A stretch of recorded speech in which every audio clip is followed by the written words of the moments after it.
Hi, this is Mrs. Rodriguez, your algebra teacher. This video is goes over lesson 9-4 from your textbook. Okay, so I'm going to go ahead and start the presentation.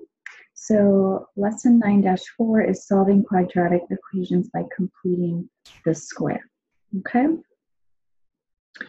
All right, so in order to complete the square,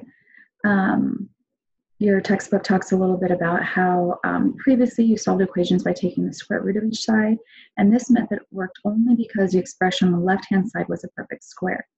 In perfect square trinomials in which the leading coefficient is 1, there is a relationship between the coefficient of the x term and the constant term, okay?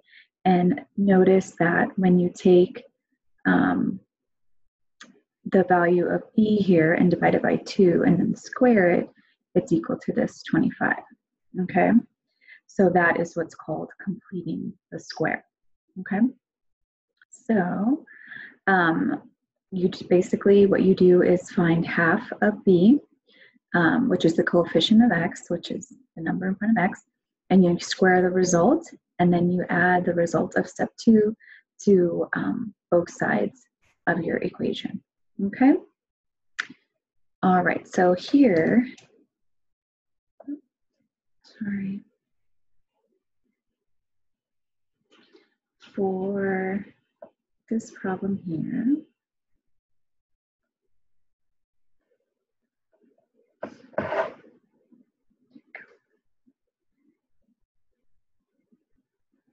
what we're going to do in order to solve is we're going to complete the square, right?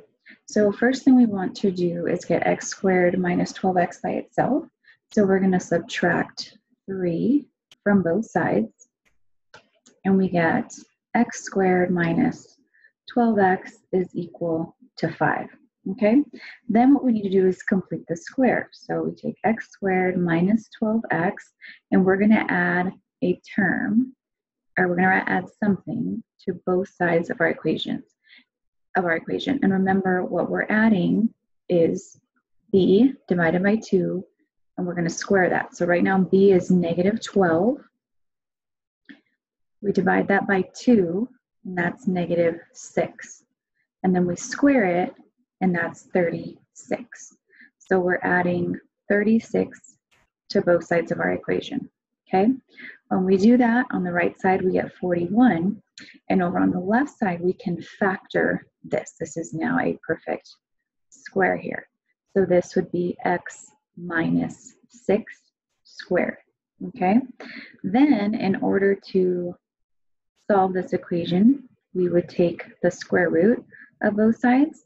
So we have x minus 6 is equal to positive or negative square root of 41.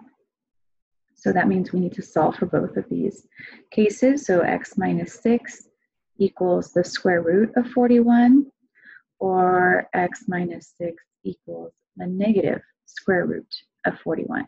Okay, so to solve each of these equations for this one, we would add 6 to both sides. Okay, so we would type in our calculator square root of 41, and then we would add 6, and we end up getting, when we round to the nearest tenth, about 12 4/10. Okay, and then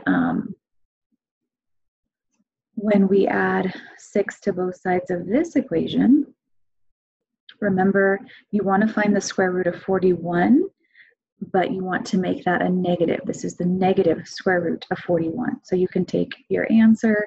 If you have a key on your calculator where you can change from positive to negative, you can push that key. Or if you can't, when you type in 41 and hit the square root key, you can hit times -1, and then that'll change it to a negative there. Okay?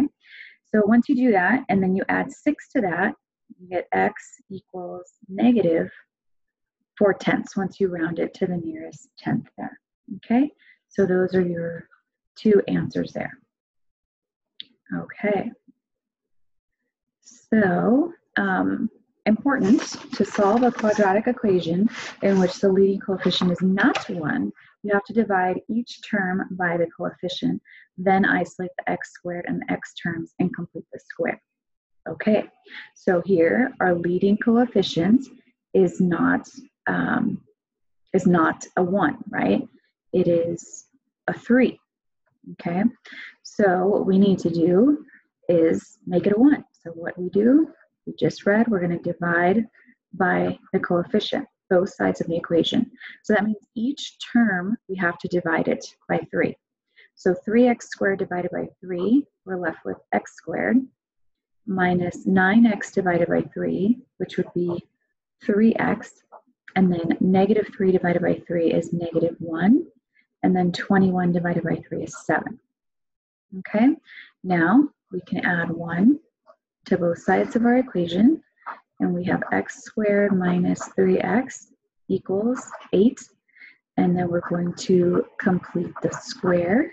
So we're going to add something to both sides of our equation. So we're going to take negative 3, divide that by 2, and square it. So that's 1.5 squared, which ends up being 2 and 25 hundredths. Okay, so we're adding 2 and 25 hundredths to both sides of our equation. We would factor this side of our equation. This would be x minus 1.5.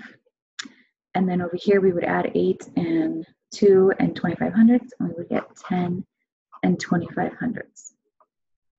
Okay, so then the next thing we would do is take the square root of both sides. So we get x minus 1 and 5/10 equals positive or negative square root of 10 and 25 hundredths. Okay, so we have to solve for both of those. So we have x minus 1 and 5/10 equals the square root of 10 and 25 hundredths. And we also have x minus 1 and 5/10 equals the negative square root of 10 and 25 hundredths. Okay? So then what we're going to do, here we would add 1 and 5/10 to both sides.